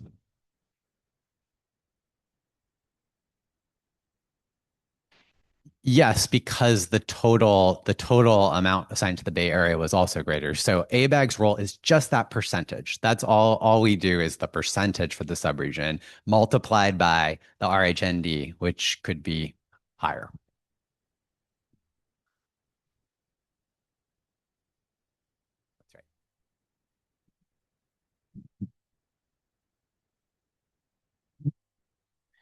Well, thank you, Matt. Thank you, Dave, for the presentation. Derek Johnson, County Executive. Just a couple questions for you. One, again, congratulations on Plan 2050. Could you just talk a little bit and just remind everyone the interplay between Plan 2050, the RENA process, how those is there any interplay? And then secondarily, what I've heard is there any potential cost benefits? You talked about the cost for organizing the sub-region allocation, but is there any savings on the back end for housing elements? Because I know that's a cost consideration for many small jurisdictions. Okay. So on the cost point is excellent. I don't have a great answer for you on that. That might be a good question for the Solano staff, whether that smooth things during their housing element process. With regards to Plan Bay Area, so first of all, yes, this was Plan Bay Area 2050. It was just 2050 plus was just adopted. We'll be starting a brand new cycle of Plan Bay Area called Plan Bay Area 2060, which will be occurring concurrent with the next RENA process.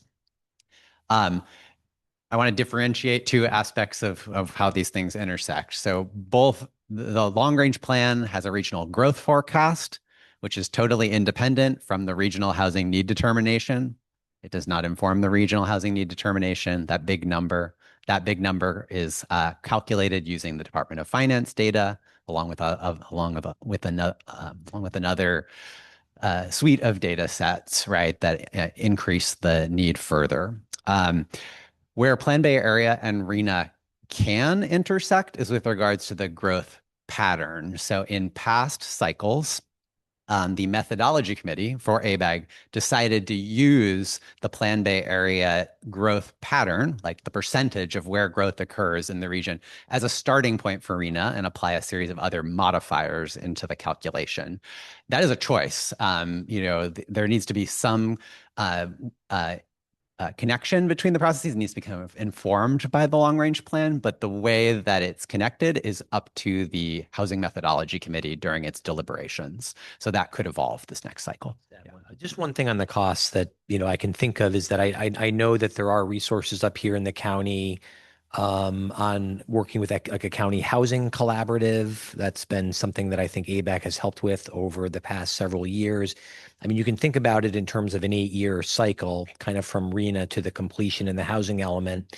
And so there could be some efficiencies to be gained from sort of forming a collaborative, keeping it intact, maybe holding a contract with a contractor that can help you with the housing element and perhaps even assist with the collaboration around the RENA. So I could see just there being some cost efficiencies with the contracting, maybe. There's got to be cost efficiencies with the consultants that all the jurisdictions used, right? I mean, there just has to be. I mean, so, yeah, sure. Just to confirm about the cost, a sub-region, certainly all the benefits are the additional control, the customization, the flexibility under HCD supervision, obviously. But this seems to be an added cost to the county because it's replacing your responsibilities in the allocation.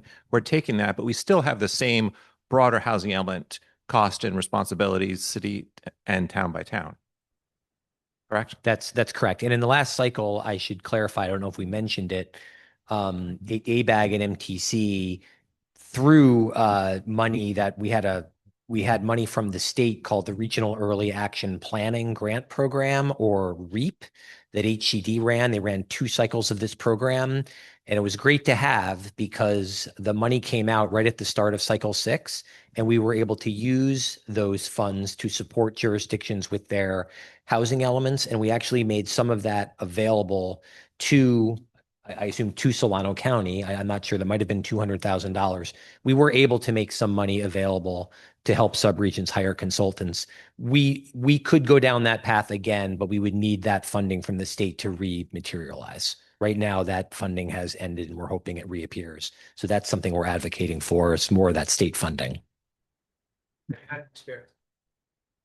Broadening the subregion ability beyond just the green allocation to actually some of the broader housing element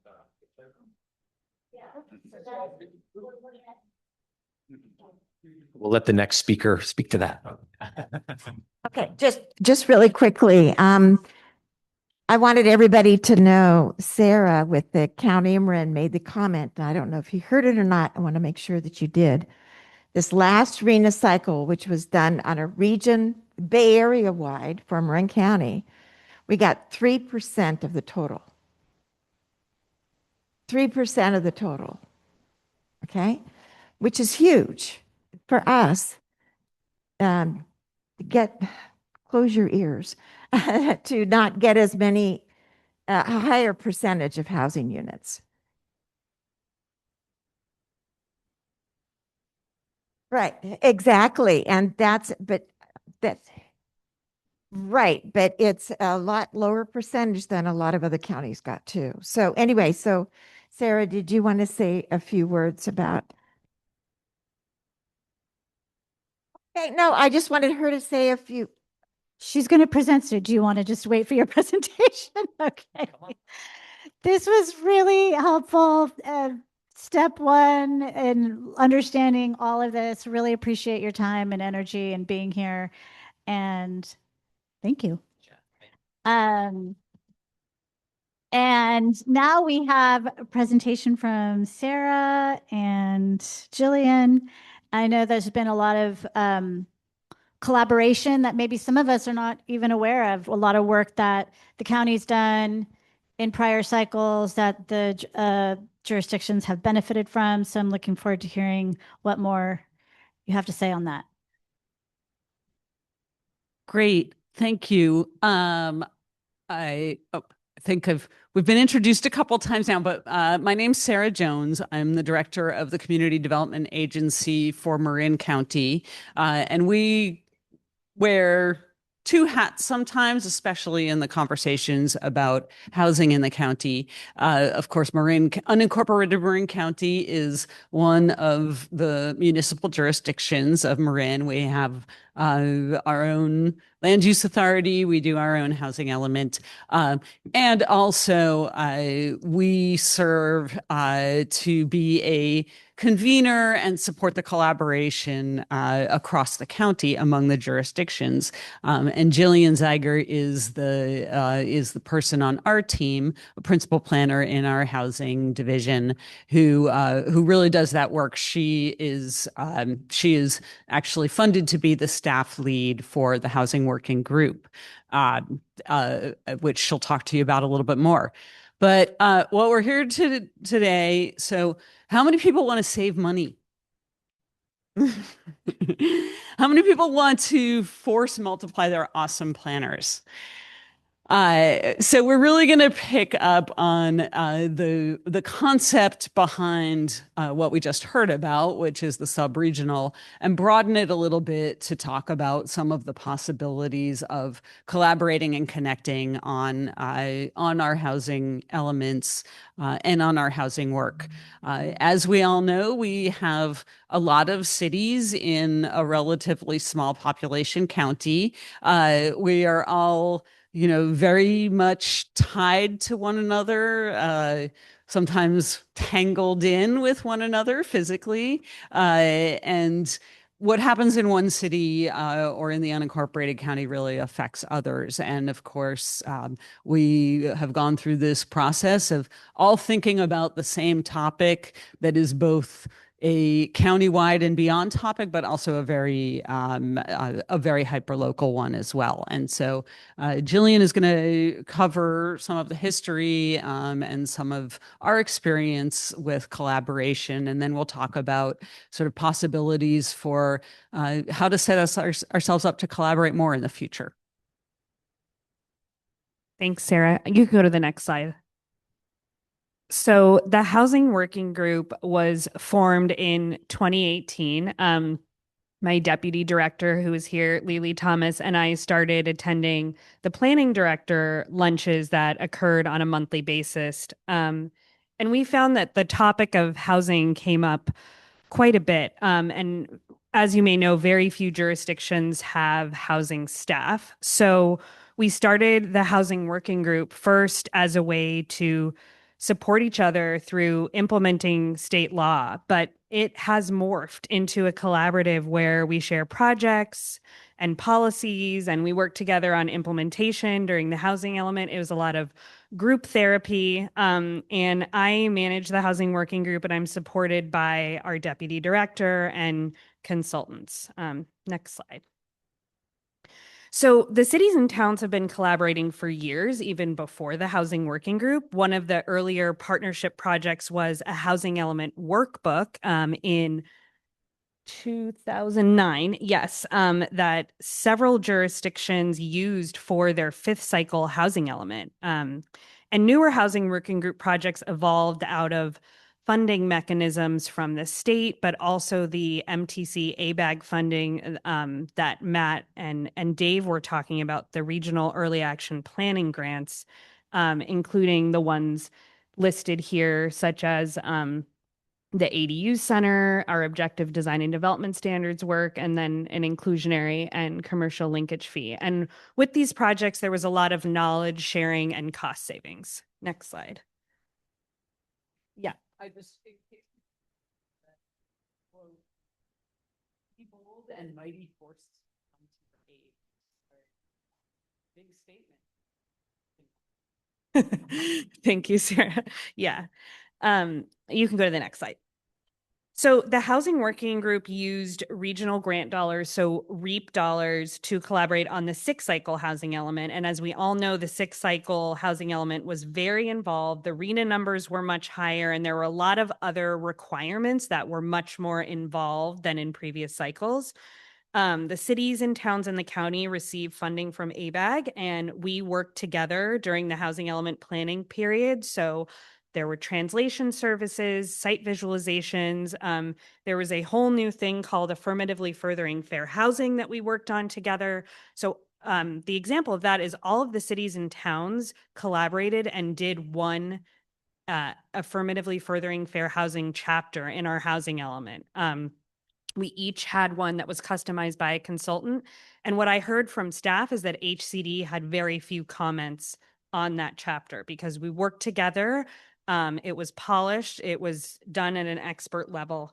And we're also working together on housing element implementation, including fair housing and general technical assistance. Next slide. So how did the sixth cycle housing element go? As I said, it was very involved. We could spend a lot of time discussing how it went, but the three main takeaways we had were it cost a lot of money. I think it cost over $10 million for our county, which if you think about that, a new housing unit is between $700 to $1 million. And if we're spending $10 million on planning for this, it's just interesting to think about our resources. But in addition to the high cost, there was a lot of staff time. So outside of paying consultants to do the housing element, staff did a lot of outreach. And they also, did updates to other documents, including zoning codes, et cetera, to align with the housing element. And they also had communication with HCD that lasted months. And for some jurisdictions, it's lasting years. HCD had significant turnover. We had about, I think, 3 reviewers go through our housing element in unincorporated county.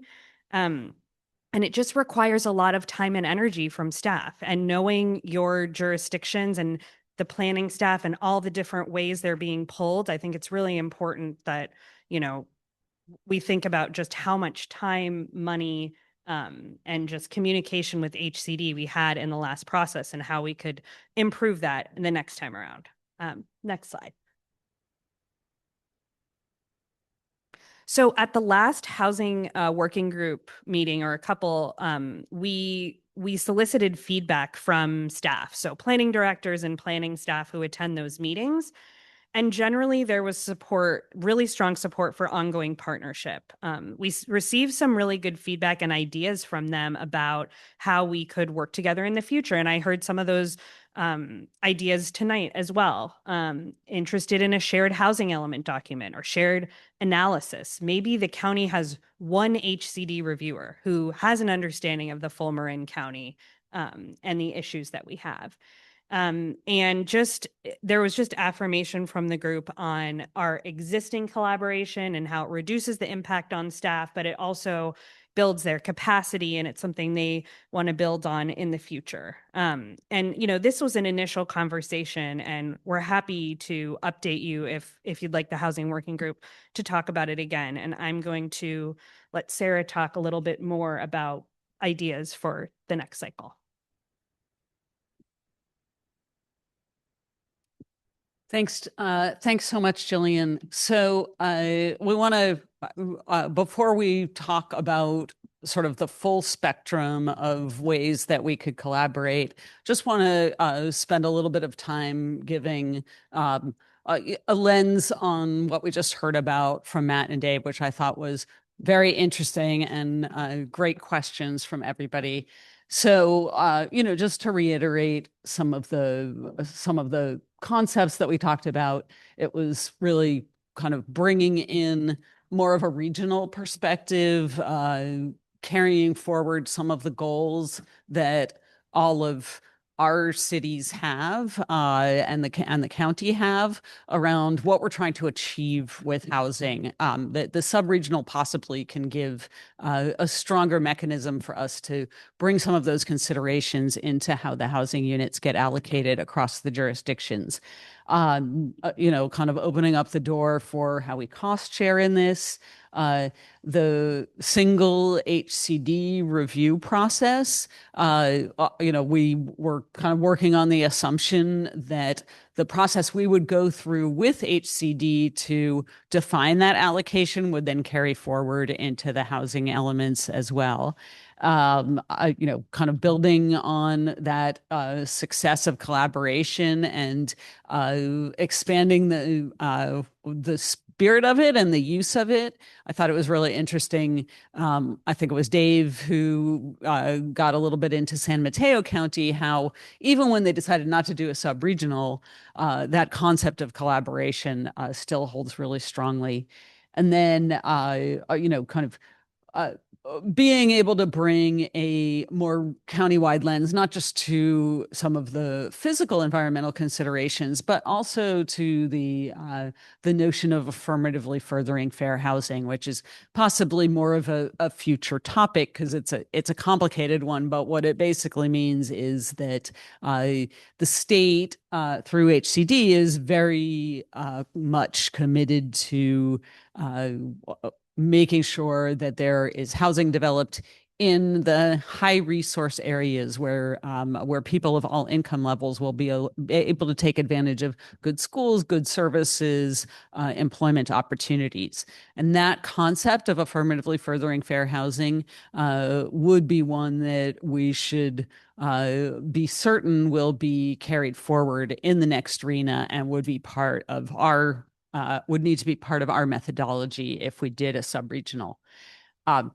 Challenges, we already heard today, we're, have a good chance of looking at a similarly high number of units, high for Marin, number of units. And so we're still talking about sharing a high number of units among all of the cities with this. It's not, just to put it bluntly, it's still going to be something where the outcomes might be frustrating all around. So that's just something to be aware of. We would have the process of working across our jurisdictions and with HCD. So that would be a challenge. The cost, which was raised already today, and then really kind of needing to start even earlier and start putting staff time, the work of all of our jurisdictions into developing this sub-regional.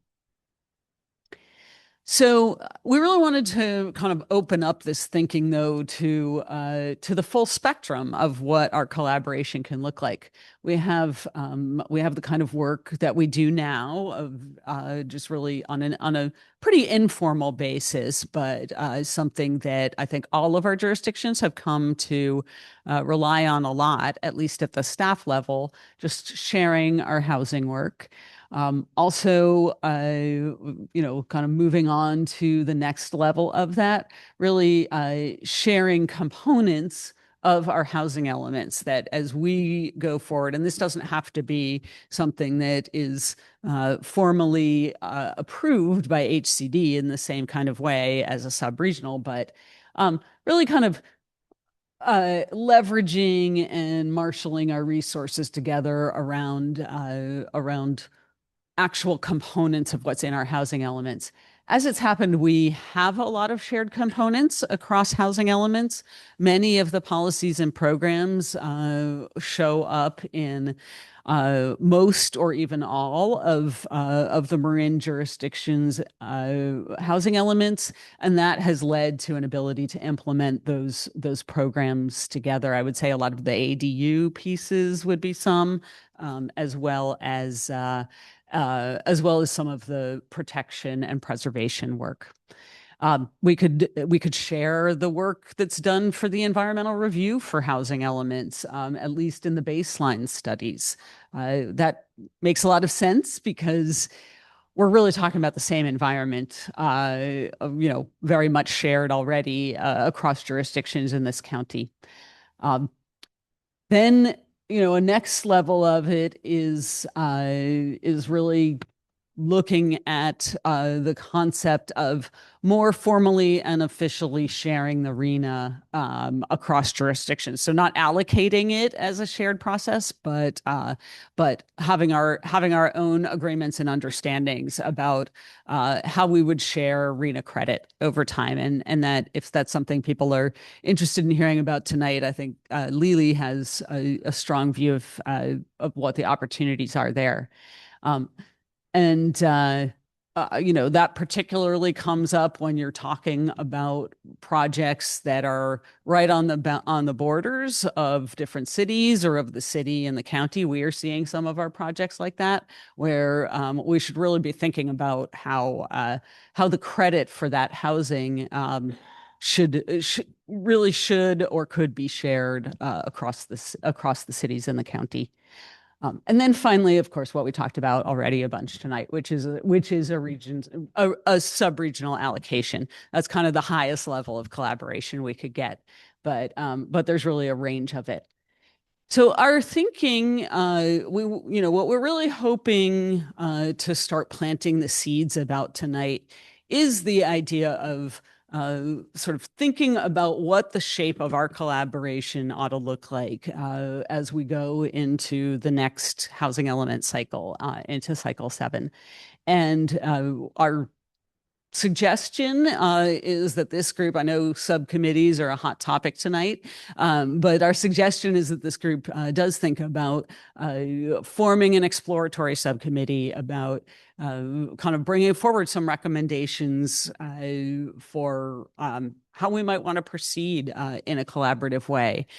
That group could possibly work with a subset or all of the housing working group on a pretty regular basis and really kind of get that shared understanding across elected officials and staff around it. And there are a number of different tasks that ways that we would want to answer some questions that a subcommittee could really kind of help guide and work with our team around doing.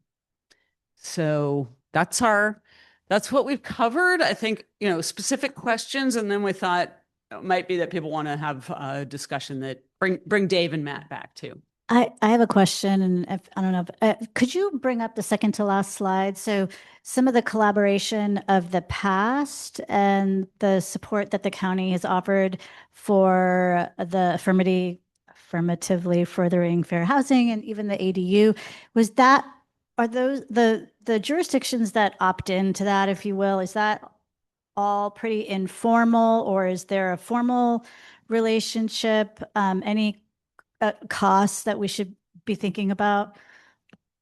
So most of the program, actually, I think currently all of the programs that were on that slide were funded through either state SB2 grants or the regional early action planning grants, the REAP grants that Matt and Dave were talking about. So no cost to the jurisdictions unless they wanted to go forward and do additional studies, et cetera. I believe that this year we are bringing some ADU center cost sharing to your councils because we all want to continue the ADU center, and we had regional early action planning grant money as like seed money to start that, as well as an MCF grant. Okay, great. Very helpful. Any questions from the room?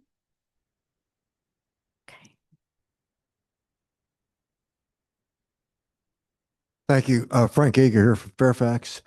You know, Santa Fe's done a pretty good job with their housing providers, as housing providers. And now they're faced with a 17-story building at the entrance to Central Santa Fe. And no one's coming to their defense. You know, their town council are being hung out to dry, their city council, over these approvals that were forced on them by the state. The unfunded liability is just for the transportation to move the traffic around this county is just unbelievable, and no one wants to step up. I don't know if we're going to need Route 17 from Richmond Santa Fe Bridge out to West Marin or not. But the fact is, if you drive around the Ross Valley into Santa Fe any morning or any afternoon, you can hardly move. So is there anything we can do to get the state to fund some transportation for us? We really don't have public transportation here.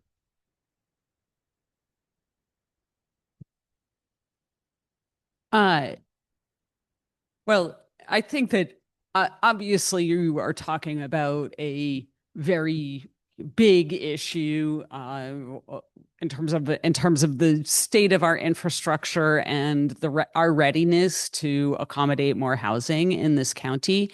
I would say that one of the best ways to get support and funding for doing the work that's needed, particularly around supporting those kinds of infrastructure investments. Sort of the way things that have shaped out at the state at this point is that the communities that are getting the funding, getting grants, making themselves eligible for the kind of investment in infrastructure that they would need to have are the ones that are doing a good job of planning for housing. And, whether that's in the participating in the pro-housing program, that's the direction that MTC and ABAG have been going. That is certainly the direction that HCD has been going. So it is a challenging spot to be in, where the best way to support housing is to plan for housing right now. But that is a difficult thing to do, and we really recognize that. And another piece of work, if people saw in the IJ this morning, the article about how Marin County is exploring, initiating studies for development impact fees. That's another piece of the puzzle, really making sure that we are making well-informed decisions about what kinds of impact fees are fitting for housing in the here and now. So there's a lot of pieces to it. It's a very complex effort. It's hard if we all go it alone, and that's part of the reason that we're talking about collaboration. It's not a great answer, because we're in a hard spot where there are even for the current population that we have now. There's a lot of infrastructure investment needed in this county. So it's a tricky piece.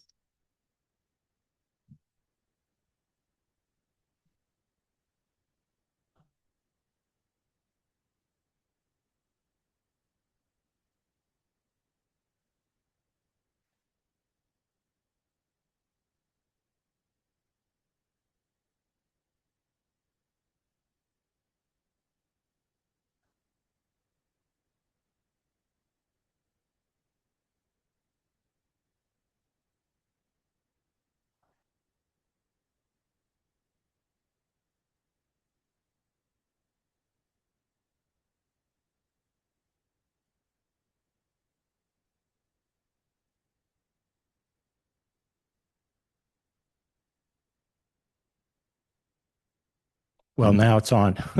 Um, It was a good comment. Well, enhanced infrastructure financing district, that's a summary. But collaboration can yield lots of things. And I would say at a base level, we need to be talking to each other. Whether we want to join forces with Frank and raise holy hell about the housing laws, or we want to lobby a perhaps future member of the assembly or a former city council member who's seeking to be in the Senate. There are a lot of things about the laws that I think we all in this room agree put us on the defensive. And by working together, maybe we can have an impact. City-centered growth. That's one reason San Francisco has such a huge number. The idea is it's a city. It has all kinds of transportation. So I know I'm kind of talking too much, but I really want to encourage us to spend more time together, work together, because we do have a lot in common. Most of our elected officials do want affordable housing. And yet achieving it has been virtually impossible in Marin. Last year's grand jury, it was less than a year ago, submitted a very thorough report that said we can all do a better job streamlining our processes. But at the end of the day, it's economics that's holding us back. So there's a lot of things beyond our control that frankly make it impossible for us to feel like we're doing right by our communities. But I think if we talk together, it's a good start. Thank you for indulging me. Thank you so much. Are there any other questions in the room? I think the subcommittee was an interesting idea and we'll take that up in a future meeting. But I really appreciate you being here and I think this was an amazing dialogue and good start to get us thinking about the future. Thank you. Thank you. Okay, well, I just chatted with, oh, actually, you know what? I wanted to see if there's any commenters online on either of those presentations.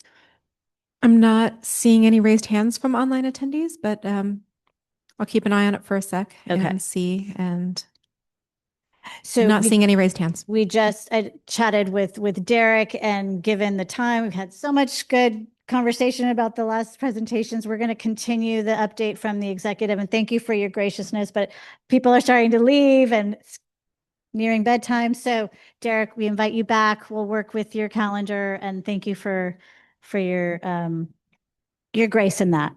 And with that, we will adjourn this evening's meeting. Thank you to our presenters. Thank you for coming, everyone. Have a good night.